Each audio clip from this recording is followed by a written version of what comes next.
नमस्कार दोस्तों। भारतीय राजनीति में अक्सर कहा जाता है कि जो खबर हमें ऊपर ऊपर दिख रही होती है, असली कहानी कहीं और लिखी जा रही होती है। और इस समय भी कुछ ऐसा ही देखने को मिल रहा है। पूरे देश की नज़र इस वक्त वेस्ट बंगाल पर टिकी हुई है, जहां फर्स्ट फेज में लगभग 92% वोटिंग ने सभी को चौंका दिया है। जाहिर है दोस्तों, जब इतनी बड़ी वोटिंग होती है तो पूरा नैरेटिव वहीं शिफ्ट हो जाता है। बड़े बड़े नेता बंगाल में 15 दिन से डटे हुए हैं और माहौल ऐसा है कि जैसे पूरी राजनीति बस बंगाल के इर्द गिर्द ही घूम रही हो। लेकिन इसी शोर के बीच दिल्ली में आम आदमी पार्टी के साथ एक बहुत बड़ा खेला हो गया है। आज के इस वीडियो में हम इसी पूरे घटनाक्रम को समझेंगे।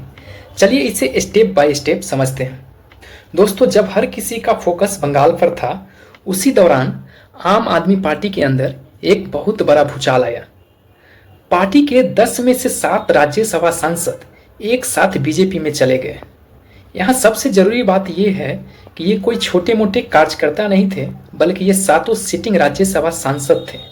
इनमें नाम शामिल है अशोक मित्तल, राघव चड्ढा, डॉक्टर संदीप पाठक, स्वाति मलिवाल और 2-3 नाम हैं। यानी ये सिर्फ पार्टी बदलने की बात नहीं है, बल्कि पार्टी के जड़ें हिलाने जैसा है। इस पूरे मामले में सबसे बड़ा नाम सामने आता है डॉक्टर संदीप पाठक का।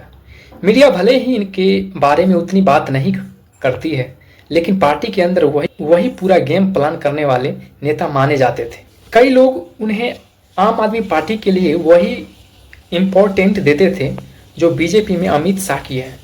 आईआईटी के असिस्टेंट प्रोफेसर रह चुके संदीप पाठक ने पंजाब में पार्टी को ऐतिहासिक जीत दिलाई थी। लेकिन खबर है कि दिल्ली चुनाव के दौरान वो काफ़ी निराश थे। उनकी बातों को वो अहमियत नहीं मिल रही थी जो पहले मिलती थी, और इसी अंदरूनी नाराजगी के कारण इतना बड़ा टूट हुआ है। अब बात करते हैं अशोक मित्तल की। गौर कीजिए, अभी कुछ ही समय पहले आम आदमी पार्टी ने उन पर इतना भरोसा जताया कि उन्हें राज्यसभा में डिप्टी लीडर बनाया था। यानी वो संसद में पार्टी की आवाज़ थे। लेकिन टाइमिंग देखिए, करीब 10 दिन पहले उनके घर पर ईडी की रेड पड़ती है और अचानक वो पाला बदल लेते हैं। अब इसे आप इत्तेफाक मानिए या ईडी का डर, लेकिन पॉलिटिक्स में ऐसी टाइमिंग बहुत कुछ बयां कर देती है। एक तरफ इतना बड़ा पद और दूसरी तरफ जांच का दबाव। शायद मित्तल साहब ने अपनी पोजीशन बचाना ज़्यादा बेहतर समझा। इसी कड़ी में एक और नाम है स्वाति मालीवाल का।